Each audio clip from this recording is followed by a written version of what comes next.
অশান্ত পরিবেশ তৈরি হবার আগেই বাংলাদেশের শান্তি বাহিনী পাঠানোর প্রস্তাব দিয়েছিলেন রাজ্যের মুখ্যমন্ত্রী মমতা বন্দ্যোপাধ্যায়। তারপরই বাংলাদেশের এক বিএনপি নেতার ভারত বিরোধী মন্তব্যের প্রেক্ষিতে গর্জে ওঠেন মমতা। তিনি বলেছিলেন যে কেউ কেউ বলছে বিহার দখল করব, উড়িষ্যা দখল করব।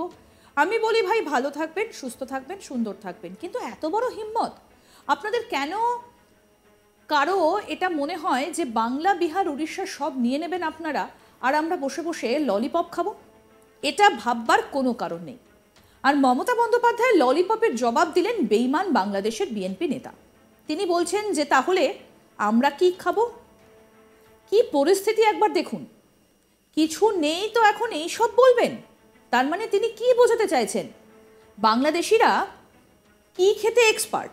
কি খেতে এক্সপার্ট যে তিনি নাকি বলছেন যে তারা আমলকি চুষবেন? তাহলে কি কথা ভাবুন একবার। অর্থাৎ ললিপপের বদলা এবার আমলকি।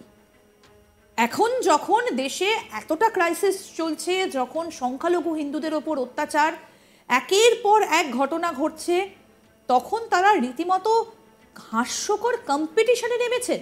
মমতা বন্দ্যোপাধ্যায় ললিপপ বললে তারা বলছেন আমলকি।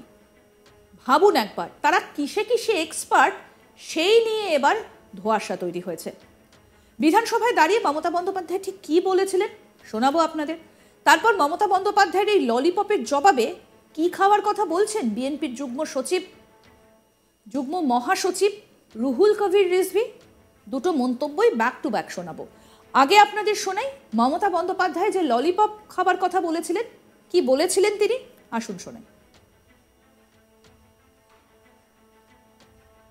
আর যারা কেউ কেউ বলছে বিহার দখল করব, উড়িষ্যা দখল করব, আমি বলি ভাই, ভালো থাকবেন, সুস্থ থাকবেন, সুন্দর থাকবেন। কিন্তু এত বড় হিম্মত আপনাদের কেন? কারণ নেই যে বাংলা, বিহার, উড়িষ্যা সব নিয়ে নেবেন আর আমরা বসে বসে ললিপপ খাব। এটা ভাববার কোনো কারণ নেই। আমরা যথেষ্ট সচেতন নাগরিক এবং আমরা যথেষ্ট সক্রিয়, কিন্তু আমরা ধৈর্যের পরীক্ষা দিই।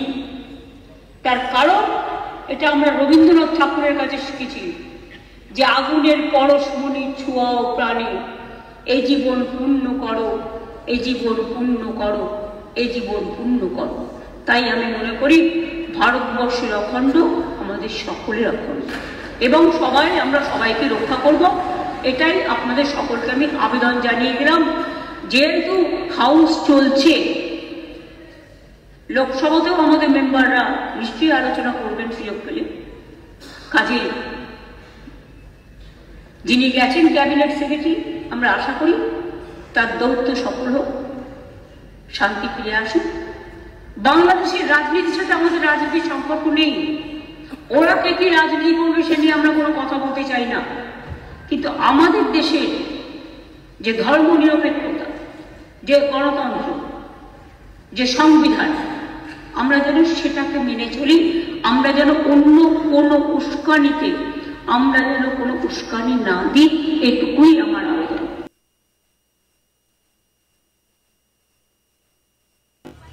আমি পার্শ্ববর্তী দেশ ভারতের জনগণকে বলছি না, বলছি তাদের শাসক গোষ্ঠী, সাম্প্রদায়িক শাসক গোষ্ঠী যারা, তাদেরকে আমরা এই কথাটি বলতে চাই।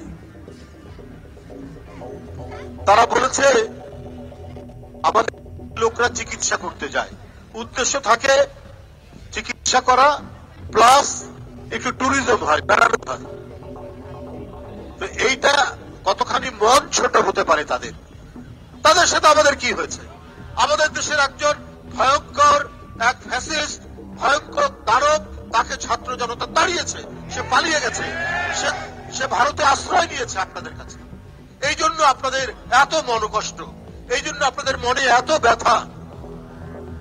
আজগুবি অপপ্রচার দিচ্ছেন বাংলাদেশের বিরুদ্ধে, অপতথ্য এবং অপপ্রচার দিয়ে বাংলাদেশের দীর্ঘদিনের যে একটি ভাবমূর্তি, এখানে হিন্দু, মুসলমান, বৌদ্ধ, খ্রিস্টান পরস্পরের সাথে সম্প্রীতি এবং ভ্রাতৃত্বের বন্ধনে তারা যে আবদ্ধ, এইটাকে নস্যাৎ করার জন্য ভারতের সাম্প্রদায়িক শক্তি, যারা প্রায় সেখানকার সংখ্যালঘুদেরকে অত্যাচার করে, নিপীড়ন করে, যা নিয়ে গোটা বিশ্বে তাদের প্রতি ঘৃণা এবং তাদেরকে ধিক্কার দেয়। আসামের খ্রিস্টান জনগোষ্ঠী তারা বলছে যে আমরা দীর্ঘদিন ধরে স্বাভাবিকভাবে নির্যাতন হয়েছে। এই যে ভারত তার গুজরাটে আপনাদের নিশ্চয়ই মনে আছে 2000-এর মতো মুসলিম নরনারীকে হত্যা করেছে কয়েকদিন আগে, যখন বর্তমান প্রধানমন্ত্রী তিনি যখন সেখানকার মুখ্যমন্ত্রী ছিলেন। আপনারা সেটা ভুলে গেছেন, অথচ আপনাদের বিভিন্ন মিডিয়া আউটলেট, ফেসবুক, ইউটিউব, প্রত্যেকটি জায়গায়, হোয়াটসঅ্যাপ, প্রত্যেকটি জায়গায় বাংলাদেশ বিরোধী প্রচারণা করছেন। বলছেন যে গোপালগঞ্জে 5 জন হিন্দু পরিবারের 5 জনকে পুড়িয়ে হত্যা করা হয়েছে। কোথায়?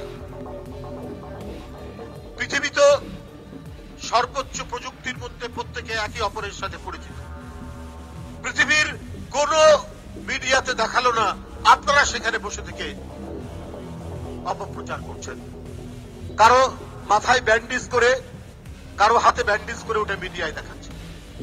এত নোংরা অপপ্রচার এটা পৃথিবীতে আর কেউ করেনি। তাদের একজন নেতা আবার এক পর্যায়ে বলেছে এবার চট্টগ্রাম আমরা দাবি করব। আরে আপনাদের উদ্দেশ্য তো ভয়ঙ্কর খারাপ। একটি স্বাধীন সার্বভৌমত্ব দেশের উপর একটি অংশ আপনারা সেটা দাবি করবেন। আপনারা প্রথমে এই কথা বলেছেন, আপনাদের দায়িত্বশীল একজন নেতা বলেছে। তোরা আমি বলেছিলাম যে আপনারা যদি দাবি করেন তাহলে আমাদের নবাবের যে অংশ বাংলা, বিহার, উড়িষ্যা সেটাও আমরা দাবি করব। এবং এইটাতে পশ্চিম বাংলার মুখ্যমন্ত্রী অত্যন্ত নাকি গোস্বা হয়েছে, কষ্ট পেয়েছেন।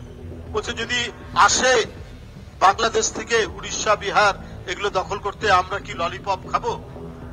তো আমিও বলে রাখি, আপনারা যদি চট্টগ্রামের দিকে তাকান, দাবি করেন আমরা কি আমলকি মুখে চুষবো? তা তো আমরা চুষবো না।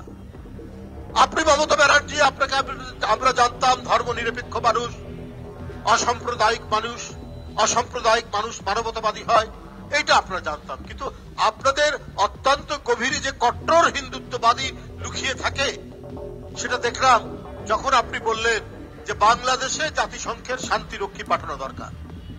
কি কারণে আপনি শান্তিরক্ষী বাহিনী পাঠাবেন? আপনি অন্য দেশে কিভাবে এটার আপনি এই কথা বলতে পারেন? আপনি আন্তর্জাতিক আইন কানুন জানেন না, আপনি অর্বাচীনের মতো এই কথা বললেন। ভারতের কেউ কেউ প্রতিবাদ করেছে।